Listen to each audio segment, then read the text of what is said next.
Olá, hoje vou-vos falar o que é alopécia. Isto é importante porque muitas vezes quando as pessoas ouvem falar em alopécia pensam logo, eu penso que na alopécia areata, que é algo mais grave, e ficam logo alarmadas. Mas temos que entender que o conceito de alopécia é um conceito amplo. Alopécia significa uma queda ou miniaturização de um cabelo que previamente existia. Portanto, todo o tipo de queda de cabelo, sejam graves, não graves, sejam reversíveis ou não reversíveis, entram no grupo das alopécias. Ok? Como curiosidade, alopécia vem do nome alopex, do grego, que significa raposa.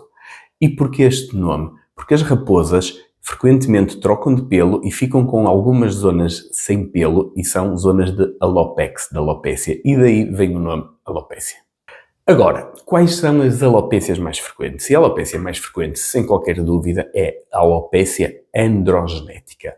Ou seja, é aquela falta de cabelo genético que tanto os homens como as mulheres, mais frequente os homens, têm.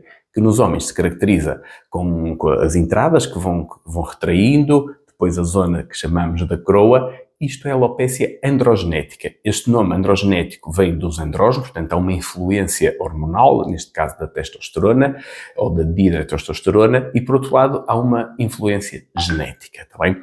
Esta alopécia, no caso dos homens, para terem uma noção, afeta cerca de 30% dos homens aos 30 anos, mas até aos 70 anos chega a afetar mesmo 70% dos homens mais velhos. Nas mulheres, felizmente, é mais raro, e digo felizmente porque o impacto depois que tem é maior, mesmo na autoestima das mulheres, e afeta cerca de 6% das mulheres aos 30 anos, mas cerca de 30% a 40% das mulheres mais velhas pós-menopáusicas.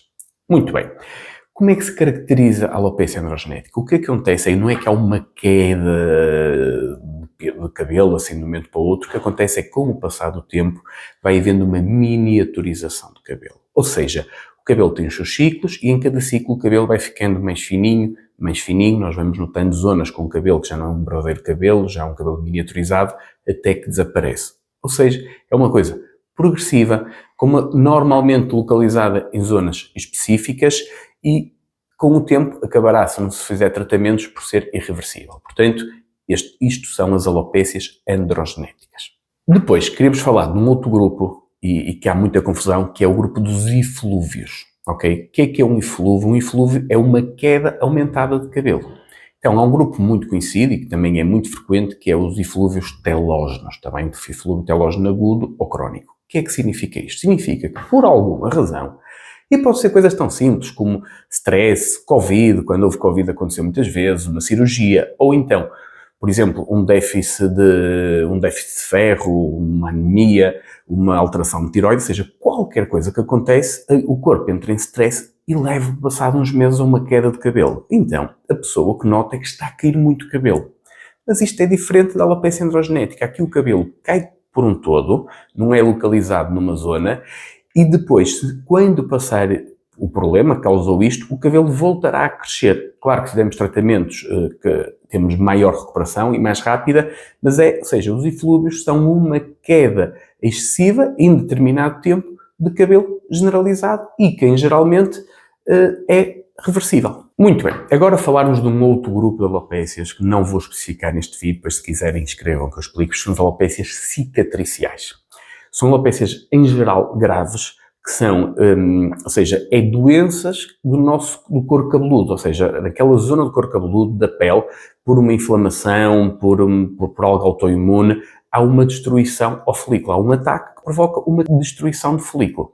Estamos a falar da alopécia frontal fibrosante, do líquen plano pilar, ou de uma alopécia tracional, entre muitas e muitas outras. Portanto, este grupo são as alopécias cicatriciais que, geralmente, se não fizermos nada, são irreversíveis e levam à perda e destruição total do folículo piloso.